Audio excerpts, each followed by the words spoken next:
How do you measure success? Is it measured in love or money?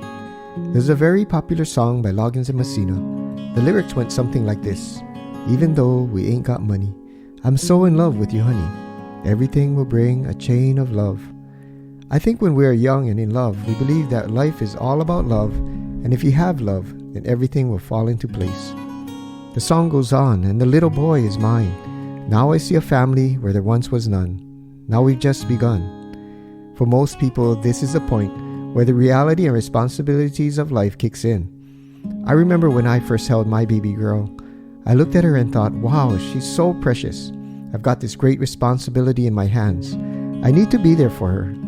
Soon after this, I sold my motorcycle and quit surfing in large waves because I wanted to be able to take care of her until I put her hands into her future husband's hands. I think over time, most people end up choosing and worrying about money and forget about love because they want to be in control of their lives. Some people get caught up in the worldly things of life and forget about the person that they fell in love with, the person whom they made a vow with to love, cherish, and honor. Hello and welcome everyone, this is Jason. Thank you for joining from Good to Great Academy. If you find the information helpful, please subscribe. Your comments are really appreciated. Your attitude about money is what either hinders you or sabotages your success from a good to great perspective. Stay to the end where I share some insights on how you can adjust your attitude about money. Why do we want money? People know that they need money to purchase things for needs and wants. Some people think that money will solve all of their problems in life, and some believe that relationships and love is all that matters. The from good to great life should balance the two. But if there is a conflict between the two, then love should prevail. Money is available all around you. Everywhere you look, money is at work and being created and spent. You've heard people say that money can't buy happiness or love, or the love of money is the root of all evil. By the way, that word love in this case should be interpreted more like avarice or an extreme desire or greed for money. Before we go further, I want to share a story that I believe is important to keep in mind about what being successful means in the sense of prospering your soul. And then I will share some tips on how you can have life-changing success when you change your attitude about money. I know of a man who had amassed a large amount of money and wealth in his life. He had several homes, and I believe his net worth was well over $100 million. He was in his 90s, and even in his 90s, he was still focused on trying to make more money. I heard that when he was younger, he had divorced his first wife. He focused most of his time and energy on building his company and on becoming a successful businessman rather than on the person he promised to love, cherish, rich or poor, in sickness or in health. He achieved his goal of being successful and wealthy as a businessman, but I think he left behind the things that make money worth having, like loving relationships. Where your treasure is, that is where your heart will be.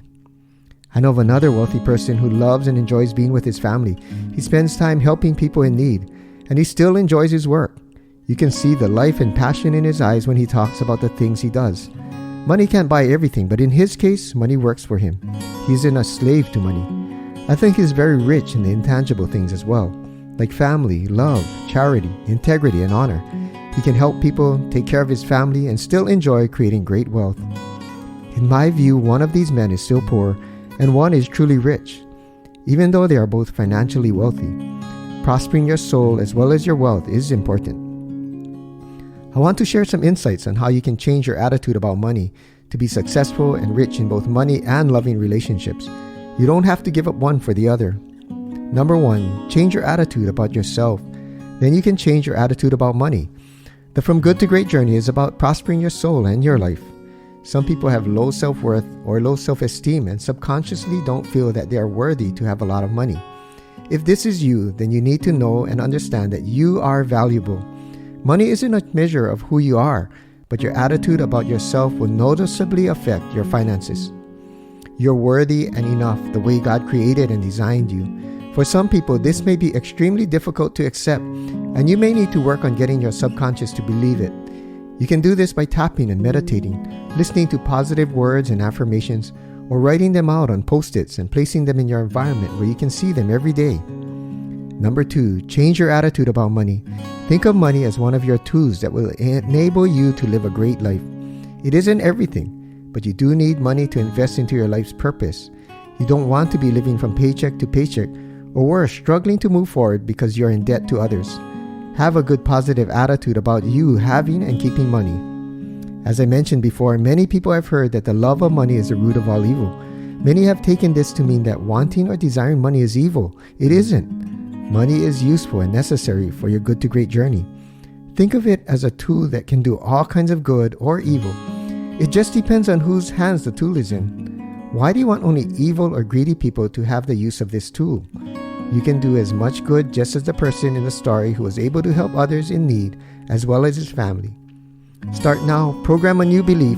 Believe that money is useful and good for you and those around you. Number 3. Money is spiritual or energy. There are people who believe that money can be manifested and that if you just believe it, money will come to you. What you need to do is to believe that you are attracting or acquiring money and wealth easily without hard work. The Bible tells us that the blessings of the Lord makes one rich, and he adds no sorrow to it. That word sorrow can also be interpreted as pain or toil, because many of us have heard people say that you need to work hard to make it in life. We have interpreted this, that hard work and toil makes one rich. You need to change this program that you're running by changing your subconscious beliefs that the only way to prosper is by hard work. Start to say that you're already wealthy and living a great life full of love and abundance, and money comes to you easily. Practice this habit daily until it becomes a part of your subconscious beliefs. And to answer the question, success, is it money or love? It's both. Love is definitely more important than money, but money is a necessary tool that will allow you to live a great life. If you have a tough choice between choosing love or making more money, choose love. Thank you. This is Jason. If this helped you, please subscribe to my channel, hit the like button, add a comment. See you on my next video.